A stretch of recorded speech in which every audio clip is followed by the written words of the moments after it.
Hola! It's Spanish time! My name is Zlata and I will guide you through this beautiful language and Hispanic world. Join me! Welcome! Bienvenidos! Hola, hoy tenemos un tema más interesante que vocabulario, gramática, etc. Hoy vamos a hablar sobre los modismos en español y vamos a traducirles y ver qué son modismos de verdad. Hello, today we have interesting topic. We're going to be talking about idioms in Spanish language and let's see what idioms actually are. Idiom is a phrase containing multiple words whose combined meaning is different than their meaning when they're separate. Basically, idioms have figurative meaning. This is a fixed expression whose meaning you probably wouldn't be able to guess just like that. They exist in every language, and learning a few of them in Spanish will bring you closer to speaking like a native. So, let's get started. Vamos! Today I have prepared 20 idioms for you. And the first one we'll start with is the first one that I've learned in Spanish. It is tomar el pelo. Tomar el pelo. To take hair. What? So confusing, right? So this actually means to joke or to pull someone's leg. Let me give you an example. No me tomes el pelo. I think that idioms are really interesting because if you don't know them and if you translate them literally, they don't make any sense at all. So let's learn the other 19. Estar en el quinto infierno. Estar en el quinto infierno, to be in the fifth hell. This actually means to be very, very far. Nuestro hotel está en el quinto infierno, muy lejos del playa. Our hotel is so far, very far from the beach. Ser pan comido. To be eaten bread? No, to be very easy, or equivalent in English, to be a piece of a cake. Por ejemplo, el examen del español fue un pan comido para Marcos. The Spanish exam was a piece of cake for Marcos. Meterse en camisa de 11 varas. To wear a shirt with 11 stripes. This means to get yourself in unnecessary trouble, mess, hassle. For example, si sigues prestándole dinero, te vas a meter en camisa de 11 varas. If you keep borrowing him money, you're going to get yourself in a mess. Ponerse las pilas. To put on batteries. This actually means to put one's act together or to pull your socks up. Tienes que ponerte las pilas si quieres terminar este proyecto en tiempo. You have to pull your socks up if you want to finish this project on time. Estar como un tren. To be like a train. Fast? No. Slow? No. To look really good.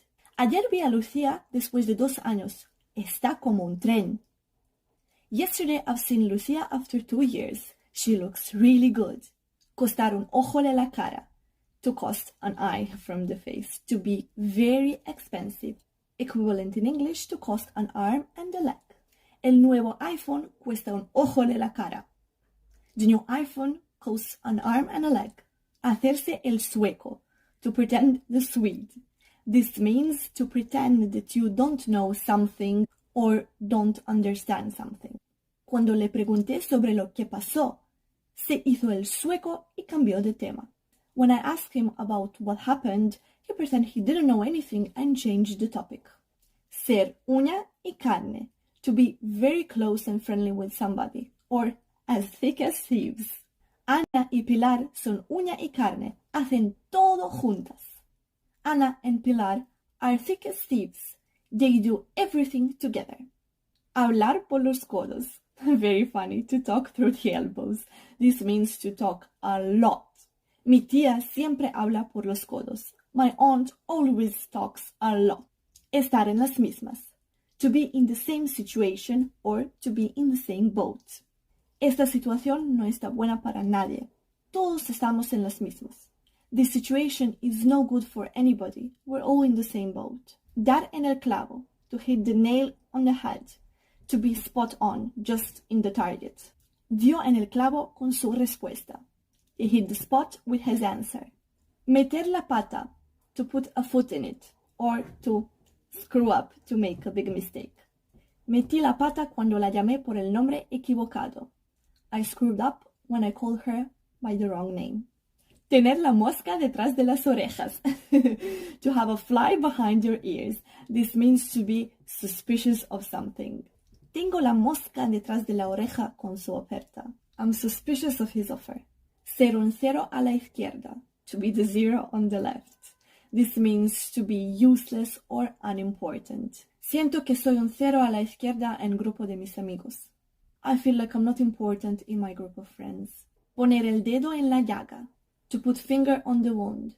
This means to address a sensitive topic or issue. En la reunión familiar puso el dedo en la llaga con mencionar su nombre. On the family reunion, he opened up sensitive topic by mentioning his name. Estar en las últimas. To be extremely tired or close to death. Después de correr el maratón, estaba en las últimas. After running a marathon, I was on my last legs. Ponerse las botas. To put the boots on. This means to drink or eat excessively, like to pig out. En la fiesta de viernes todos se pusieron las botas. At Friday's party, everyone picked out. Dejar en la estacada. To leave someone without help, to live in the lurch. Cuando Esteban se enfermó, lo dejaron en la estacada con todo el trabajo. When Esteban got sick, they left him in the lurch with all the work. Tener más lana que un borrego. To have more wool than a lamb. To be very wealthy. Este empresario tiene más lana que un borrego. Siempre viaja en los aviones privados. That businessman's wealthy. He always travels on private planes. Those were 20 idioms in Spanish language which I hope that you will find useful in your communication. Of course, there are many more, and if you know some, feel free to share them in the comment section below this video with meaning and example. You can also try practicing by commenting one of your examples with the idioms from the video that you'll learn today. Also, don't forget to like this video and share it, and don't forget to subscribe. You can follow Spanish Time as well on Instagram and Facebook, and I really hope to see you in my next video. Until then, adios!